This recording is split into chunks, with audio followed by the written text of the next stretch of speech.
যে স্তরে আছেন তার সম্মানটা আল্লাহ তাআলা সেইভাবেই দিতেন। ভাইরা, এখানে যে অবস্থান পরিস্থিতি আমি আপনাদেরকে দেখছি, যা আমি অনুমান করতে পারি, এখানে বিয়ে হয়ে গেছে, কবুলটা শুধু বাকি আছে।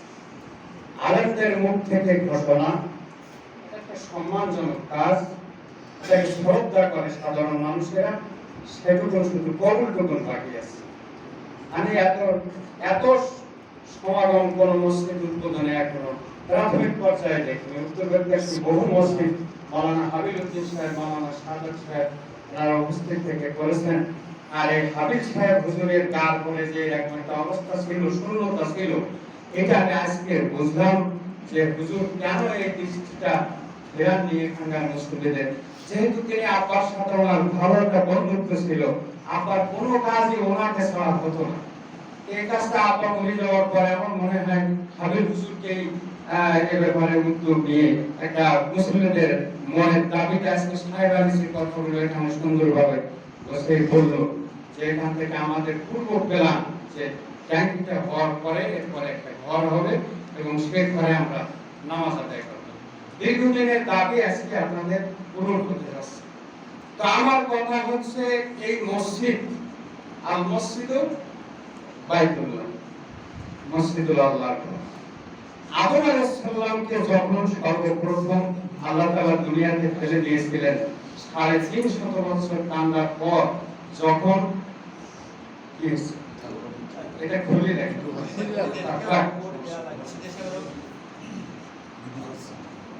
আদম আলাইহিস সালামকে যখন 350 বছর কান্নার পরে আল্লাহ তাআলা দোয়া কবুল করলেন, ক্ষমা করলেন, তখন আদম আলাইহিস সালাম বললেন, আল্লাহ আমাকে আবার জান্নাতে ফিরিয়ে নেবেন?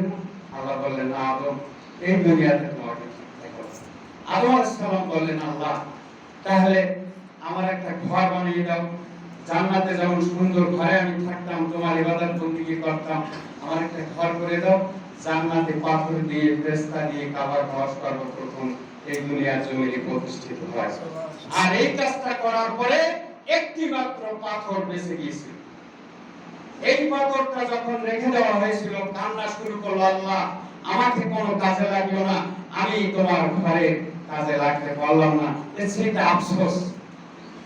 পাথরটা যখন কাঁদতে লাগলো, আল্লাহ তাআলা জিবরিল আমিনকে বললেন, জিবরিল পাথরটাকে ভাঙো, টুকরো টুকরো করো এবং ওখানে দাঁড়িয়ে পৃথিবীর চারদিকে ছুঁড়ে মারো, এই পাথর যত দূর যায়।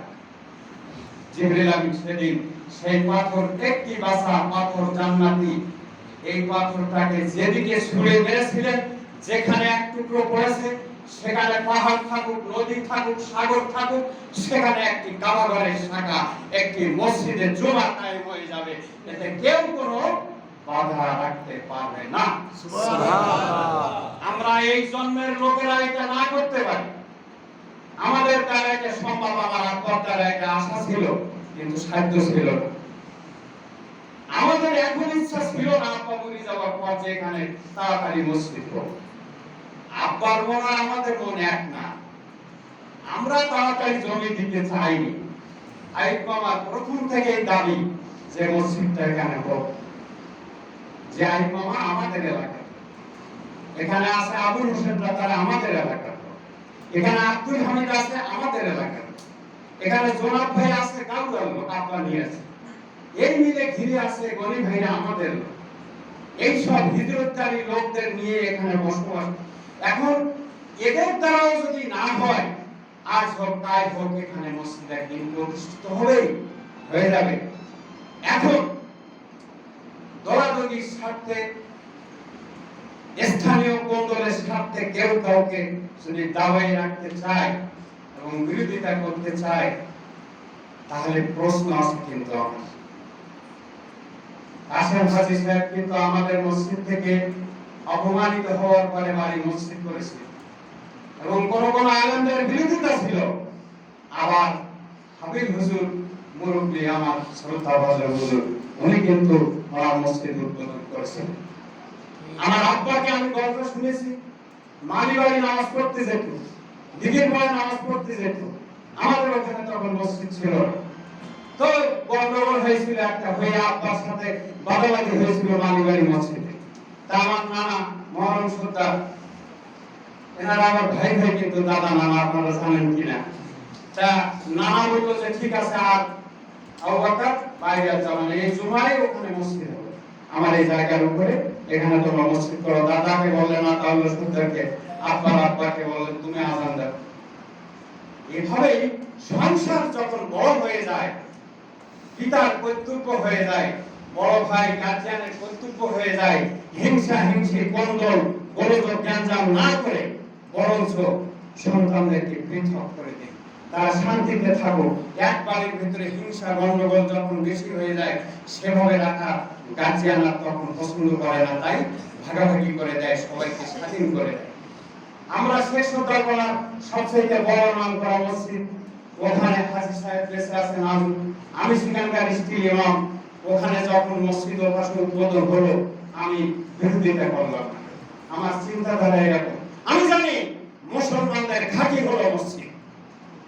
যত মসজিদ বাংলার জমিনে আনাচে কানাচে হবে, মুসলমানদের একটা ঘাঁটি তৈরি হবে।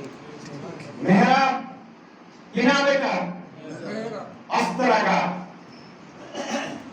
এটা রাসূল সাল্লাল্লাহু আলাইহি ওয়াসাল্লাম করেছিলেন। কাজেই মসজিদ যত পারে, হাসানকে আমি বলেছি তুই যত পারিস মসজিদ বানা, আমার রাস্তাতে আরো ঘন ঘন বানা, কোনো সমস্যা নেই। আমি যে মসজিদ বানানো হয়েছে, বড় বাড়ি মসজিদ হয়েছে, শেখ সদরবাড়ি মসজিদ হয়েছে, ওদিকে কাছারি বাড়ি আরেকটা বড় মসজিদ হয়েছে, আমার মসজিদে তো মুসলিম বলে নাই, আরো বাকি আছে। আমি মাস্টার নজরুল ইসলাম ভাই কাঠমাস্টারের সাথে নিয়ে আমি দেখতে যাই, মাদ্রাসা করতাম। জুমার দিন দুই একদিন জুমায় আমি ওখানে আটকে যেতাম, দেখতাম ওই সদরবাড়ি মসজিদ আছে, একমাত্র নজরুল মাস্টার ছাড়া কেউ নামাজ পড়তে যায় না ওই সদরবাড়ি মসজিদে। ওই যে খালি বংশ, ওই যে মোড়ে এত শত শত মানুষ, এরা সব বাড়ি ঘুটুর ঘুটুর ঘুটুর ঘুটুর এইসব করে বেড়ায়। আমি ওখানে ওই মসজিদটা উদ্বুদ্ধ করে, মসজিদ হলো, এখন সেখানে জায়গা হয় না, একটি লোক আর বাড়ি থাকে না। এখানে যখন মসজিদ চালু হবে, আশপাশ কোন মানুষ বাড়ি অকারণ অহেতুক বিনা কারণে বসে থাকলে ছোট সংসার হলে যেমন নজর চলে, ঠিক তেমনই নজর চলবে। ভাই তুমি কেন মসজিদে যাও না, এই তুই কেন যাস, হ্যাঁ ভাই কোনো বাকি যান ফি করবেন না। 9টা আযাবে যদি মানুষ মসজিদ না থাকে, তাহলে দুনিয়ায় ভোগ করতে হবে। তার একটা হলো ওয়ায়াকুনু বাগিজান ফি কুলুবিন নাস, যে লোকটা জামাতে আসবে না, যে লোকটা নামাজ পড়বে না ঠিকমতো, তার মানুষের অন্তর থেকে তার শ্রদ্ধা বোধ উঠে যায়। দেখবেন বাস্তব আমার পাশে আছে, আমার বাড়ির পাশে মাওলানা আলেম ওলামা নাম, আমার বাড়ির পাশে এরকম লোক দুই একজন আছে, তারা জামাত যখন হয় ফুটুর ফুটুর ঘুষুর ঘুষুর এদিক ওদিক করে হয়, গুরুত্ব দেয় না, পরে নামাজ পড়ে। মানুষ যে কি দুঃসাই নিন্দামন্দ তাকে করে, সেটা ওই এলাকার লোক জানে। আমি জানি যত মসজিদ হবে তত মুসল্লি হবে। আর ইন্নাস সালাতা তানহা আনিল ফাহশাই ওয়াল মুনকার, মানুষকে একমাত্র মুক্তির পথ হলো নামাজ। মানুষকে আল্লাহ তাআলা তৈরি করেছেন, সেই আল্লাহই বলেন তোমাকে খারাপ কাজ থেকে, তোমাকে বাজে কাজ থেকে, তোমাকে নিন্দনীয় কাজ থেকে ফিরিয়ে রাখতে পারে। তার একমাত্র মেডিসিন, ফাইনাল প্রেসক্রিপশন, জীবন ভর চলবে ইন্নাস সালাতা তানহা আনিল ফাহশাই ওয়াল মুনকার। হে মানুষ, তোমরা নামাজে যাও, নামাজি হও। নামাজ তোমাদেরকে খারাপ কাজ থেকে ফিরিয়ে রাখবে, নামাজ তোমাদেরকে বিপদমুক্ত রাখবে, নামাজ তোমাদেরকে বালা মুসিবত থেকে হেফাজত করবে। সেই ঘর প্রতিষ্ঠার বিকল্প আর বাংলার জমিনে পৃথিবীতে আজ নাই। তাই আজ কুয়েত, কাতার এরা এদের টাকা পয়সা মসজিদের পাশে বাজেট করে ব্যয় করতেছে, হাজার হাজার কোটি কোটি। এই শরীফ জায়গা আর পৃথিবীতে এখন আর নেই। কাজে এই মসজিদ প্রতিষ্ঠা হচ্ছে, এই ব্যাপারে আমার মনে হয় আজ যাচাই বাছাই করার তেমন কোনো যৌক্তিকতা এখানে থাকতে পারে না। আমি বলবো যে আজকের অনেক কথা আমার বলার ছিল, ইচ্ছা ছিল, কিন্তু সেই সব কথাগুলো আজকে বলার সময় নেই, পরিবেশ নেই। আজকে জাস্ট আমি চাই যে এই দায়িত্বটা হয়তো আমরা দুই ভাই এখানে উপস্থিত আছি আলেম হিসাবে, আব্বার বড় সাথ ছিল আমরা আলেম হয়েছি। আজকে হয়তো আপনারা মনে করছেন মামা আইয়ুব আলী সাহেব আমাকে বলছিলেন যে মামা আপনি শুধু আসবেন, একটা ঘোষণা দিয়ে উদ্বোধন করে যাবেন, আমরা নামাজ পড়তে। আমার একটা কথা হলো, আমরা যতই পারি আমরা যদি শ্রদ্ধাবোধ অবস্থান জ্ঞান জ্ঞান এসব বিষয়ে চিন্তা না করি তাহলে তো হবে না। আমি এক চান্সে হাসানকে বললাম যে আমার মসজিদটা তো হুট করে বললেই ছেড়ে যাওয়া যায় না, এটা বড় জমা, এখানে গেলি মানুষ নামাজ পড়ে, হাফেজ মাওলানা কারি সাহেব মাস্টার পণ্ডিত সব ওখানে। আর দেখেন সারা বাংলাদেশের মসজিদে এরকম তো একটা এক্সাম্পল বলছি, সারা বাংলাদেশের মসজিদে সাইকেল সাহেবের জন্য দেওয়া হলো, আমলি বিএনপি দল মত নির্বিশেষে আমার মসজিদে বললো সাইকেল সাহেব সম্পর্কে কেন দোয়া করা হলো, তাহলে কেমন মসজিদ এটা, কত কঠিন। সেখান থেকে হুট করে আসা যায় না, বরং আব্বা যাকে নিয়ে সবসময় কাজটা করতেন সে মুরব্বী হাবিলুদ্দিন সাহেব, উনি এখনো বেঁচে আছেন। আমি ওনাকে ফোনে বললাম হুজুর আপনি উদ্বোধনটা করে দেন, আমরা এমন লোক না যে যোগাযোগের বিষয়ে এত আপনার খোঁজ খবর নিতে হবে, এটা যুগ যুগ ধরে চলে আসতেছে কোরআন। আর এমন একটা ব্যক্তির জমির উপরে এই মসজিদ হচ্ছে যে সম্পর্কে মানুষের কথা বলার কোনো সুযোগ নেই, যার অবদান যার ত্যাগ। আমার মেজো ভাই মেট্রিক পাস পর্যন্ত আব্বার আওতায় ছিল, খরচ দিয়েছিল আব্বা। মেট্রিক হাই স্কুল থেকে ডিগ্রি পাস করার পরে সে যে বাইরে গেছে আব্বার একটি পয়সা দেয়নি, নিজের যোগ্যতায় সে লেখাপড়া শেষ করে ঢাকা ভার্সিটি শেষ করে ওখানে সে মহাসিংহলে থাকতে আমি তার কাছে যেতাম, সেই অবস্থায় সে ইবলু আইসক্রিমে চাকরি নিছে। সে তারপরে হতে হতে হতে হতে এখন সে নিজে স্বয়ংসম্পূর্ণ হয়ে ঢাকা শহরের একজন বাসিন্দা হয়ে গেছে। আর তার যে অবদান নিঃশর্তভাবে সেটা আপনাদের বলার অপেক্ষা রাখে না। তার জায়গার উপরে এই মসজিদ হওয়ার ক্ষেত্রে আপনাদের কোনো প্রশ্ন আছে কিনা আমার জানা নেই, থাকবে কিনা আমার মনে হয় না। এজন্য আমি বলবো, আর বিশেষ করে যে সমস্যাগুলো মসজিদ উদ্বোধনের ক্ষেত্রে দেখা হয়, ইমাম মুয়াজ্জিন চালানো বিষয় নিয়ে যোগ্যতা অযোগ্যতা বা এটা কর্তৃপক্ষ পাচ্ছে কি পাচ্ছে না। আমার ভাই যে হাসান একটা কথা এখানে বললো, আমি একটু না বলেও পারিনি, অনেক কথা অনেক সময় লাগবে, তারপরও সামথিং কিছু একটা কথা সে যে বললো এখানে যে আমার যা কিছু হচ্ছে এখানে যা কিছু হয়েছে আমার ভাই মুমতাজুলের সহযোগিতায় হয়েছে, ওইটুকুতেই আমি খুশি। আমার চাচা আমানুল্লাহ সর্দার আমার পাশে, আমানুল্লাহ চাচা খুব অবদান আমাদের বাড়িতে লেখাপড়ার। আমার আব্বা খুব মূর্খ মানুষ ছিল, তো টাকা পয়সা অত দিতে চাইতো না, মা চুরি করতো, আমানুল্লাহ চাচা সহযোগিতা করতো। সে আমানুল্লাহ চাচার ছেলেগুলোকে মুমতাজ ভাই দাঁড় করে গেছে একের পর এক, তারপরে তাদের আজকে কুয়েতে দক্ষিণ কোরিয়ায় উত্তর কোরিয়ায় চাকরির এই সব হওয়ার পরে তারা একটু মনে করে কি যে অবশ্য আমরা করেছি, আমাদের ইচ্ছে হয়েছে। আমার ভাই হাসান যে বললো যে যা কিছু হচ্ছে মুমতাজের সহযোগিতা, ওর যে হাত ধরে এই পথে নামাই দিয়েছে, ওর কাজটা যে চালু করে দিয়েছে, এখন হাজার হাজার আসতেছে বিভিন্ন দিক দিয়ে সহযোগিতা, তার যোগ্যতা আছে আর তার অনুমতি সহযোগিতা হয়েছে বলে এগুলো হচ্ছে। তো এখন আমি বলবো যে এই ক্ষেত্রে এই মসজিদটা চালানোর বিষয় অন্যান্য জায়গার সাথে এখন এই জায়গায় আপনারা তুলনা করতে চাইবেন না। এর আশা করি এই উত্তর বেদকাশীর সবচেয়ে সেরা শান্তিতে বিনা ঝামেলায় এই মসজিদটা চলবে। সুবহানাল্লাহ। তো আপনারা শুধু দরকার এই মসজিদের মুসল্লি হওয়া। একটা জিনিস আমি না বলেও পারি না, আবার এদিকে সময়ের দিকে তাকাতে গেলে সময় লাগে। আপনি ইমাম পরিষদের নিয়ে আসছেন, আরে প্রথম জুমার টাইমটা ঠিক থাকবে, তারিখটা ঠিক থাকবে, টাইম সেট করেন। উনি বললো আমি রওনা দিছি আসতেছি, আর অনেক আলেম ওলামারা আসবে না। মসজিদে যদি আপনারা ধরা মসজিদে আসতেছে একটা জিনিস সঙ্গে শুনে আসতেছি বলি, তো আমি গোস্ত খেতে পারি 8 পিস গোস্ত হলে আমার খুব ব্যস্ত। এখন হাসান মেম্বারের বাড়ি দাওয়াত দেশে, ও দেশে আমার মধ্যে 2 পিস।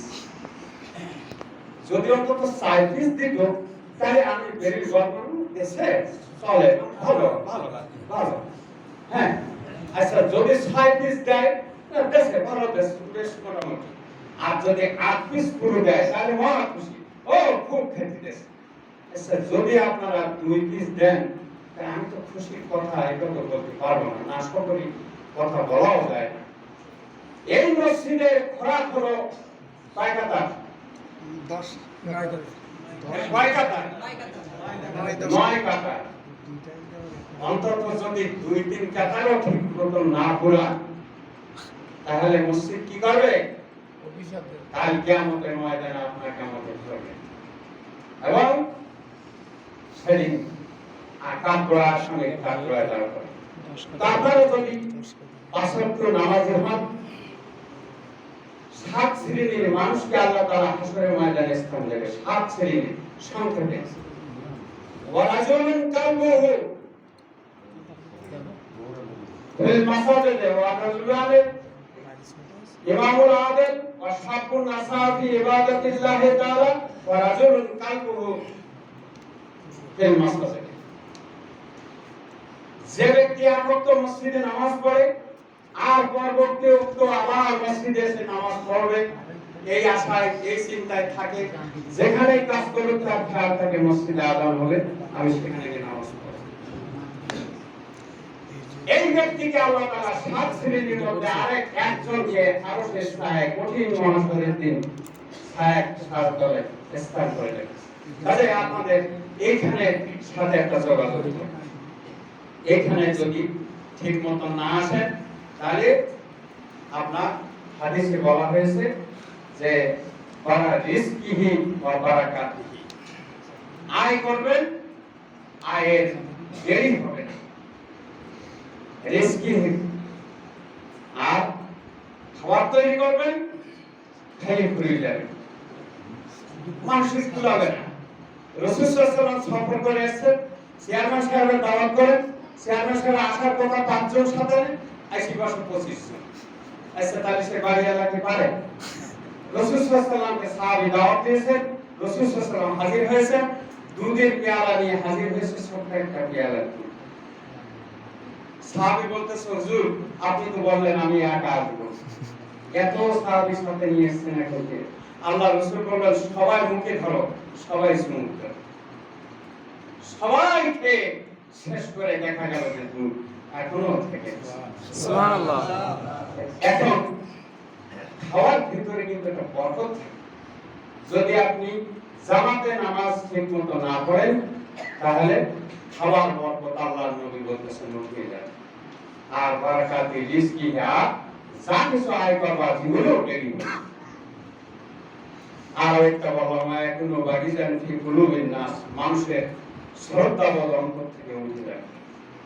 আর সালাসাতুন ফিল কবরে, আর 3টি প্রশ্ন করা হবে কবরের মধ্যে, মান রাব্বুকা ওয়া নবিয়ুকা ওয়া দীনুকা। আর সে করবে না। আর যখন এই নামাজি থাকা হবে, মুসাল্লি থাকা হবে, তখন কিন্তু কবরে তার জন্য সব প্রশ্ন সহজ হয়ে যাবে। এইভাবে অনেক কথা আছে, এই জন্য আমি তো সব বলতে গেলে অনেক দেরি হয়ে যাবে। এখন কি শেষ করবো না আর বলবো? আমার এই কথা শেষ হবে না। এই জন্য দরকার হলে অন্য সময় প্রোগ্রাম করে, এখানে যেহেতু মসজিদ হচ্ছে আমি আসবো, বিভিন্ন সময় প্রোগ্রাম করে আপনাদেরকে এইসব বিষয়ে কথা শোনাবো। আজকে আমি যেটা বলতে চাই, চেয়ারম্যান সাহেব আছেন, হাবিবুদ্দিন ওয়াহিদি সাহেব হুজুর আছেন, আমরা ক্ষমতা নিজেরাই করতে চাচ্ছি না, মুরব্বী আছেন, উনি চেয়ারম্যান সাহেবের দুই কথা বলার পরে আজকে উনি জুমা ঘোষণা করবেন, তারপরে পরবর্তীতে এই অনুষ্ঠান আবার হবে। সংস্থার পক্ষ থেকে এই মসজিদ যখন তারা উদ্বোধন করবেন তখন সব ভাইকে নিয়ে সে সময় আরো ব্যাপকভাবে করা যাবে। যেহেতু স্থানীয় মুসল্লিরা ব্যস্ত হয়ে পড়েছে, সেহেতু আপনাদেরকে আমরা আটকে রাখতে চাচ্ছি। এই জন্য আজকের এই ঘোষণা হুজুর করবেন, ওনার দিয়ে আজকে শুরু হবে, তারপরে আমরা যে যাই করি না কেন। আর ফাউন্ডেশনের একটা ব্যাপার আছে, ইমাম পরিষদের ব্যাপার আছে, ওনাদেরকে দাওয়াত করা হয়েছে। আর তার থেকে ও আমাদের এলাকার প্রধান হচ্ছেন আমাদের হুজুর।